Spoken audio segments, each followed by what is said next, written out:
Good afternoon, everybody. I'm Trey Stewart, Senate Republican leader.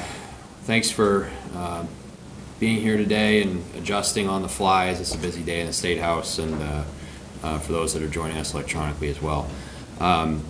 Today is tax day. We're not going to talk about taxes necessarily, but I do think a hidden tax on Maine people that you're seeing play out in real time right now involves what's happening in the energy sector and with energy policy in the state of Maine, namely net energy billing, which is a left of center item that has been repeatedly supported and then held up by the Democrats here in the legislature, including the Mills administration, and one that is really starting to rear its ugly head in the form of increased rates to Maine people. So with that, I'm going to turn it over to Senator Harrington, Matt Harrington. He's our Senate Republican lead on the Energy, Utilities, and Technology Committee. So Matt, take it away. Again, I'm Senator Matt Harrington. I represent Senate District 33 in York County. Short and brief, we've had several bills regarding net energy billing this session in the Energy Committee. And just last week, Public Advocate Bill Harwood testified himself. Before we close the door on this session, we owe it to the ratepayers to explore ways to reduce the ongoing subsidy paid to all net energy billing projects. If nothing is done, the OPA estimates that in 2 years, the cost of net energy billing will grow to approximately $220 million a year, or approximately $275 a year per each ratepayer. And this increase will continue for the next 20 years. Republicans have several bills regarding net energy billing this year. Vehicles that the majority party could use to address this issue. Again, we just want to bring attention to this issue again. We talked about it a couple months ago. Over the last couple of months on the Energy Committee, there has not been a whole lot of interest in truly addressing this issue, despite the Public Advocate time and time again testifying before the committee to address this really important issue. We've seen bills from the majority party to add electric bicycles, electric vehicle rebate programs, electric school buses. These seem to be the priorities of the majority party. And again, we just want to bring this to the forefront that we are not in the driver's seat. The Democrats are, but we hope that they will heed the advice of the Public Advocate and truly address this issue using any one of the many bills we have forward. There'll be a public hearing today on one from Representative Falkingham. So I'd be happy to answer any questions you have. Yeah, on that point, there have been several bills that have been heard by the committee, and we had one Representative Falkingham has today. Is it your sense that the committee is waiting to hear all the various bills and then come together and move forward with something, or do you get a sense that there really is no interest among Democrats in the committee to do anything with this? I mean, it seems to me that there's not a ton of interest. I serve on two committees. On the Criminal Justice Committee, I have a good working relationship with the Democrats. On the Energy Committee, for whatever reason, it's a completely different environment. The chairs and leads don't really communicate a whole lot. I would like to see us come together to come up with something. Obviously we understand we're in the minority, but this is an issue that needs to be addressed this session. I think we owe it to the ratepayers in Maine and the constituents statewide. Do you have a preferred route for addressing this? I know there was the report that came out of the commission or the task force that the Governor's Energy Office put together that put forward some ideas. Do you have thoughts as to what you think would be the best solution? I mean, I'd be willing to just have a conversation on any front on this issue, but that would include me and Senator Lawrence at least having some sort of conversation about what he intends to do, and there has not really been any dialogue so far this session, and obviously we're coming to the end of the session. We get a lot of work ahead of us still to go.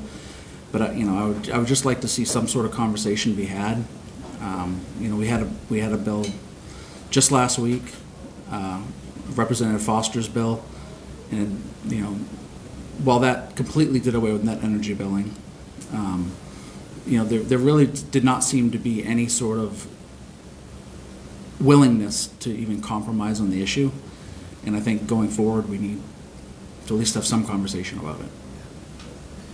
I'll just add to, in 2 years ago, when I served on that committee with Senator Lawrence, on the floor of the Senate, he said, oh, you know, you're just acting like Chicken Little, saying that the sky is falling. There's nothing wrong with this program. It's a great program. In fact, it's going to save money. And yet, here we are with both the chair of the PUC and the Office of the Public Advocate saying, actually, it's going to cost ratepayers hundreds of dollars each year and collectively hundreds of millions of dollars over the life of the program to solely benefit developers. So it's no surprise that they don't want to touch this issue, but it is a significant problem that has to be addressed, and I'm thankful for both the reporting that you folks have done on this issue. Finally, it took 4 years, but we're finally in agreement that this is a bad program. It was done in a sort of a haphazard way and scattershot and wasn't really well thought through at the time. And then when we tried to point out the problems with it, we got labeled as, you know, just solar haters or environment haters, and that's not the case, right? There are real problems, there's real impacts on ratepayers. So thank you for pointing that out and agreeing with us on that finally. And certainly thank you to the Office of the Public Advocate and Chairman Bartlett for them stepping up to the plate and doing what's hard to do, particularly in this building, which is admitting that they were wrong, admitting that they made a mistake and we need to go backwards now, fix it, and make sure that we're actually looking out for the best interests of ratepayers. Yeah, go ahead. I got 2 questions. Dave Arnold at davespaper.com. My first question is to all of you up there. What do you say it's going to take to get dialogue going with the majority? Sure. I mean, I think both, you saw this with the budget that was passed by the majority party. We were at the table the whole time. We continued to throw out different options that we could negotiate on. They simply weren't interested.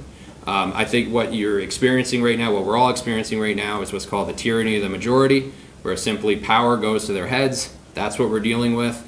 I worry that we're going to see a similar dynamic as it relates to energy, because it would require necessarily that they would acknowledge that they made a mistake. To date, they have not even acknowledged that, legislative Democrats. So I think that's what we first need to do, is have that sort of understanding that previous legislatures made a mistake, but it's our job and it's incumbent on us to do the right thing and to address those mistakes right now. And my second question, if we could, just for a moment, put the legislative legalese aside, what do you senators want Maine people to understand about this bill and this issue? Well, there's several bills that are sponsored by Republicans this year that are all addressed at lowering the costs for ratepayers. At the end of the day, the other side cares about all kinds of other things. We care about lowering the cost of energy for Maine people and figuring out what makes sense to do, right? We're not opposed to solar. We're opposed to solar that increase costs to ratepayers. If there's ways to get renewables, and we believe firmly that there are, that's great, and we can get a 2-for-1 there, we'll do it all day long. But until we get to that point, until we are addressing costs, we need to be prioritizing these people, because they're, frankly, you know, if you increase the cost of energy in Maine, then the person that's on a fixed income has to make a really tough choice. Do I keep the lights on, or do I go buy my prescription drugs? Do I, you know, keep the lights on, or can I afford groceries that week? That's not a choice any Maine person should be in, and it is directly attributable to the policies pushed by the left here. Anybody else? Anything online? All good? Okay, Matt, do you have anything you want to close with? No. All right, thanks everybody. Appreciate it. Have a good week, and we'll see you next Tuesday back, hopefully in our regular room.